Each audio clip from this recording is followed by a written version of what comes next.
लीजिए विद्यार्थियों, सुबह 9 बजे 27 तारीख के दिन जो कक्षा 12वीं वालों का अकाउंट या लेखा शास्त्र का त्रैमासिक पेपर होने वाला है, पूरा की पूरा विद्यार्थियों एकदम 100% रियल पेपर आपका यहाँ पर लाइव में आपको इस वीडियो के माध्यम से संपूर्ण सॉल्यूशन सहित यहाँ पर बताने वाला हूँ।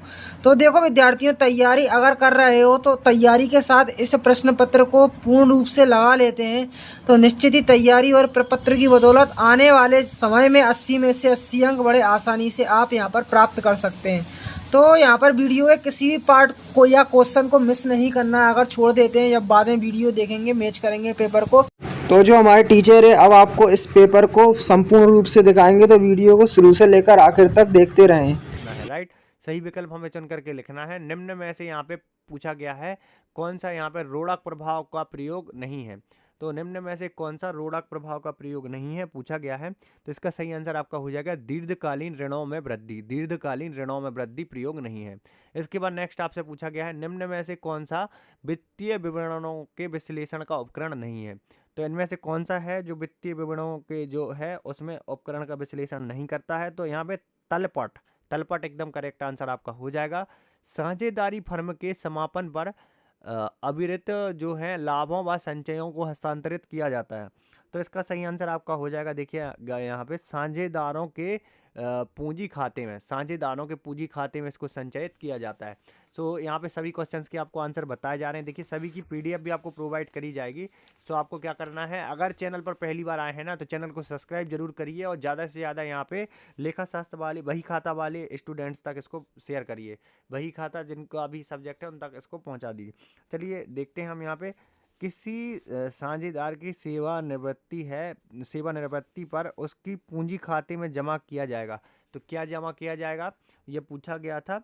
तो देखिएगा साझेदार जो है उसकी पूंजी खाते में जो है वो जमा करने के लिए यहाँ पे उसके देखिए उसकी जो भाग की जो ख्याति है उसके साथ उसको जमा किया जाएगा। उसके भाग की ख्याति के साथ उसको जमा किया जाएगा। फिर यहाँ पे देखिए आ और बा दो साझेदार हैं। तो यहाँ पे उनको लाभ और हानि हो रही है 2:5 में। लाभ हानि 2:5 की हो रही है, बताया नहीं गया है। भविष्य में समान अनुपात रखा जाएगा तो साझेदार द्वारा किस मात्रा में त्याग किया जाएगा। देखिए साझेदार द्वारा मात्रा में त्याग पूछा गया है। तो त्याग जो है वो आपका यहाँ पे दा नंबर एकदम करेक्ट हो जाएगा 1/10 वाला। औसत लाभ द्वारा ख्याति की गणना में पूर्व वर्ष में हानियों को किससे क्या करते हैं। तो देखिए पूर्व वर्ष में हानियों को घटा देते हैं। इसके बाद नेक्स्ट आपका क्वेश्चन दिया गया रिक्त स्थान की हमें पूर्ति करनी थी। तो चलिए रिक्त स्थान जो है आपके पहला क्वेश्चन दिया गया है यहाँ पे साझेदारी का जन्म। यहाँ पे सही आंसर हो जाएगा आपका अनुबंध। साझेदारी का जन्म अनुबंध, ठहराव या फिर यहाँ पे समझौता, कुछ भी आप यहाँ पे भर सकते हैं। साझेदारी का जन्म अनुबंध, ठहराव या समझौता से होता है।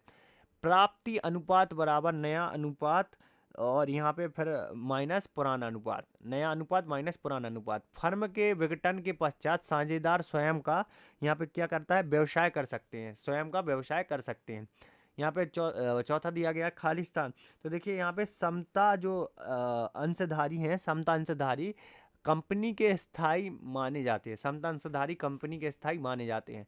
व्यवसाय की वित्तीय स्थिति की जानकारी उसके व्यवसाय की वित्तीय स्थिति की जानकारी उसके यहाँ पे वित्तीय विवरण से प्राप्त होती है, वित्तीय विवरण।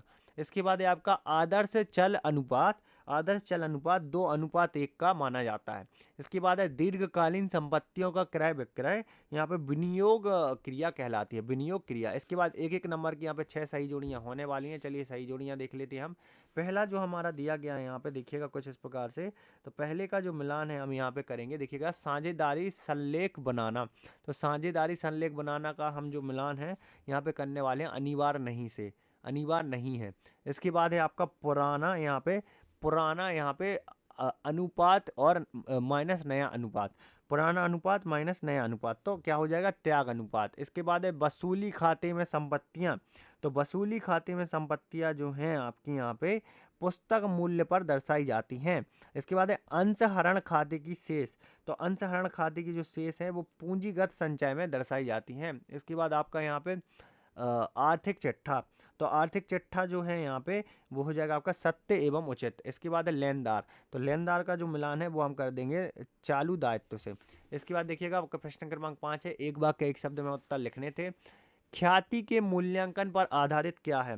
तो देखिए ख्याति के जो मूल्यांकन है उस पे आधारित है आपका क्रमशः किराए के वर्ष में लाभ व रूप। किराए के वर्ष में लाभ का रूप क्या हो जाएगा, किराए के वर्ष में लाभ का रूप।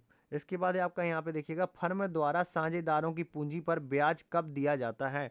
तो फर्म द्वारा साझेदारों की पूंजी पर ब्याज है वो दिया जाता है यहाँ पे संलेख में वर्णित होने पर। संलेख में अगर वर्णित है तब ब्याज दिया जाएगा। इसके बाद क्या लाभानुपात में परिवर्तन के लिए ख्याति का मूल्यांकन आवश्यक है। तो देखिए ख्याति का मूल्यांकन जो है वो बहुत आवश्यक है। इसके बाद है क्या साझेदारी के लिए विघटन पर फर्म का विघटन आवश्यक है। तो यहाँ पे देखिए आवश्यक नहीं है। इसके बाद दिया गया है यहाँ पे कंपनी की जो है यहाँ पे स्थापना करने वाले व्यक्तियों को क्या कहते हैं। तो प्रवर्तक कहते हैं, प्रवर्तक इनको कहते हैं। किन ऋण पत्रों का हस्तांतरण केवल यहाँ पे सपुदर्गी मात्र से किया जाता है। तो इसका सही आंसर आपका हो जाएगा यहाँ पे वाहक ऋण पत्र। वाहक ऋण पत्र एकदम करेक्ट हो जाएगा। चलिए अब लास्ट जो आपका बचा हुआ है इसको दिखा देते हैं किस प्रकार से आपका लास्ट बचा हुआ है। यहाँ पे इसको हम सही कर लेते एक बार। हाँ, ये दायित्व जिनका भुगतान 1 वर्ष के अंदर किया जाता है कहलाते हैं। देखिए चालू दायित्व कहलाते हैं। इसके बाद है आपके सत्य वित्तीय विश्लेषण जो है यहाँ पे विवरणों को बनाना कानून अनिवार्य नहीं है। तो देखिए ये जो है आपका सत्य हो जाएगा। आर्थिक चिट्ठा व्यवसाय की वित्तीय स्थिति को केवल वर्ष के अंतिम दिन में स्थिति को दर्शाया जा सकता है। तो ये भी सत्य हो जाएगा। कंपनी में अंशधारियों का दायित्व असीमित होता है। तो ये आपका असत्य हो जाएगा। इसके बाद है यहाँ पे मूल्यांकन खाता संपत्ति के विक्रय पर बनाया जाता है। तो जो है ये भी आपका असत्य हो जाएगा। साझेदारी संलेख जो है वो आपका बनाना अनिवार्य है। तो ये भी असत्य है। इसके बाद साझेदारी अनुबंध सदैव लिखित होता है। तो ये आपका यहाँ पे असत्य हो जाएगा। तो इस प्रकार से यहाँ पे 2 बस सत्य हैं, बाकी यहाँ पे सभी आपके असत्य हो जाएंगे। इसके बाद दिया गया है आपका यहाँ पे ख्याति से क्या आशा है ये समझाना था मैं, और अथवा में था यहाँ पे कुत्ते के यहाँ पे स्वभाव पर ख्याति से क्या आशा है। तो ये 2 नंबर का क्वेश्चन था। इसके बाद देखिएगा साझेदारी की मृत्यु पर देय रकम का भुगतान किसको किया जाता है।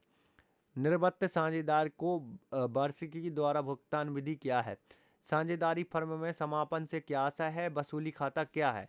इसके बाद आपका देखिएगा अपरिवर्तनीय जो है यहाँ पे पूर्वाधिकार अंशों को क्या अंशों से क्या आशा है। और अथवा में जो शोधनीय अंश हैं उनसे क्या आशा है। तो कुछ इस प्रकार से क्वेश्चंस आपके पूछे जाने हैं। चलिए सभी क्वेश्चंस आपको दिखा देते हैं जो कि 2-2 अंक वाले हैं। इसके बाद हम आगे देखने वाले हैं। तो यहाँ पे देखिएगा नेक्स्ट है आपका यहाँ पे अंश प्रीमियम से क्या आशा है, और है आपका कंपनी की 2 विशेषताएं आपको बतानी थी। इसके बाद आपका 2 अंक का अति अभिदान से क्या आशा है। चाय बगानों में श्रमिकों की नियुक्ति कैसे की जाती है। इसके बाद आपका ऋण पत्र से आपका क्या आशा है। तो यहाँ पे 13 क्वेश्चन आपके हो चुके कुछ इस प्रकार से। चलिए आपको आगे दिखा देते हैं इसी में और कौन कौन से क्वेश्चन आपसे पूछे जाएंगे। ऋण पत्र की 2 विशेषताएं, फिर है आपका यहाँ पे सकल लाभ अनुपात से क्या आशा है। चालू अनुपात की गणना हमें करनी है। रोकड़ तुल्य से आप क्या समझते हैं यह हमें बताना था। इसके बाद है आपका वित्तीय क्रियाओं से क्या आशा है। इसके बाद देखिए आप क्वेश्चन नंबर 16 दिया गया था। तो ये हमारा पूरा आपको पढ़ना है। यहाँ पे आपका न्यूमेरिकल क्वेश्चन है 3 नंबर का, और साझेदारी फर्म के पुनर्गठन के हमें प्रकार बताने। तो यहाँ से आपके 3 अंक वाले क्वेश्चन स्टार्ट हो जाएंगे। फिर आपका 17वां क्वेश्चन कौन कौन सी दशाओं में पुनर्मूल्यांकन तैयार किया जाता है, अथवा देख लीजिए कुछ इस प्रकार से। 18वां दिया गया है, 18वें का अथवा देख लीजिए। फिर आपका 19वां आप देखिएगा यहाँ पे वित्तीय विवरण के विश्लेषण के उद्देश्य आपको बताने थे। वित्तीय विवरण की सीमाएं कोई 3 बतानी थी। इसके बाद देखिए आपका यहाँ पे 4 अंक का क्वेश्चन जो दिया गया है क्वेश्चन नंबर 20वां, जल्दी से आपको इसको देख लेना है। यहाँ से आपके 4 अंक वाले क्वेश्चन स्टार्ट हो जाएंगे क्वेश्चन नंबर 20 से। और अभी मैं आपको बताने वाला हूँ इसका सॉल्यूशन आप कैसे डाउनलोड कर सकते हैं, इसलिए वीडियो को इसके बिल्कुल भी मत करना। यहाँ पे हानि नियोजन खाता समझाना था। साझेदारी की मुख्य वर्णन करना था। 21वां क्वेश्चन दिया गया है, 4 अंक का है। यहाँ पे देखिएगा साझेदारी संलेख के अभाव में लागू होने वाले नियम आपको बताने थे। ये 22वां दिया गया है कुछ इस प्रकार से। यहाँ पे देखिए 22वां क्वेश्चन है। तो यहाँ पे देखिए 22वां क्वेश्चन दिया गया कुछ इस प्रकार से, 4 अंक का क्वेश्चन है। तो ये आपको पढ़ लेना है। ये आपका 23वां है। चलिए अब हम देखते हैं इसका जो सॉल्यूशन है, इसके सॉल्यूशन की जो PDF है उसको हम किस प्रकार से डाउनलोड कर सकेंगे। यहाँ पे आपको